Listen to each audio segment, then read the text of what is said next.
Would it be a good thing if the NBA took a more aggressive approach to anti-flopping rules? Now, currently in the NBA, they do have anti-flopping a tree of consequence.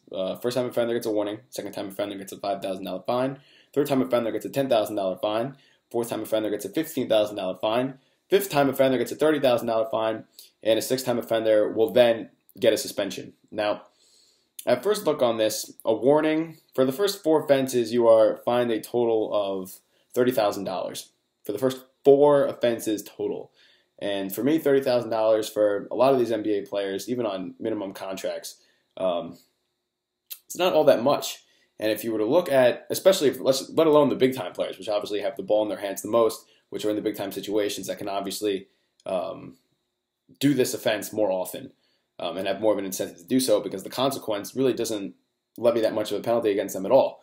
Now, if they were to take this suspension tree and kind of knock it down a little bit, so instead of the 6th time, which if you think about it, if you are flopping for the 6th time, you are essentially taking away from the integrity and the competition of the game for the 6th time. That is an incredibly numerous offense. I mean, it'd have to be a multiple game suspension in my eyes. If they were to take a 6th game suspension and knock it down, so, I mean, in my eyes, a 3-strike rule is completely fair in my eyes. I mean, let alone a 6-strike rule. I don't know why they doubled that. If the 3rd time you were caught flopping, I feel like a suspension would then be levied, and then every additional time you were caught flopping, an additional game would be added to a suspension. So the 3rd time you would be suspended 1 game, the 4th time you would be suspended 2 games.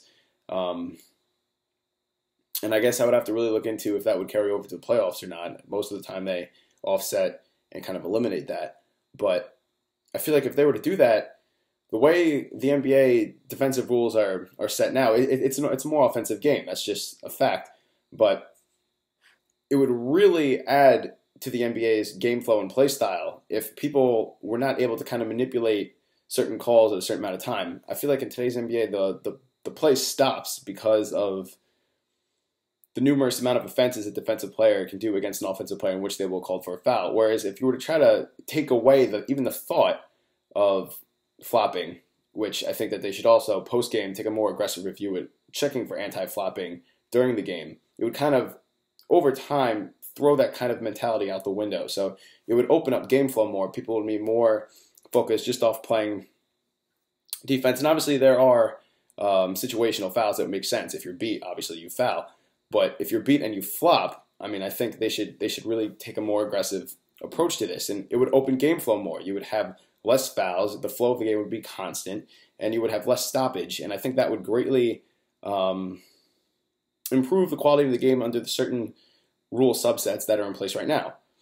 But I just don't see this current branch of anti-flopping, first case offense being a fine, and then up to, $5,000, $10,000, $15,000, $30,000, and then the 6th time getting a suspension, just doesn't make much sense to me. I think the suspension should start with the 3-strike rule. I think that's just a universally accepted rule, not just for basketball, but for all things in life. If you are consciously trying to cheat the game for a 3rd time, you should be penalized for it. I don't think a $10,000 fine really impacts an NBA professional player all that much. That's probably a weekend partying salary for at least half the players in this league. So, I would think it would be a breath of fresh air for them to take a more aggressive anti-flopping stance. Granted, this just came out in 2012, so maybe they will do so going forward.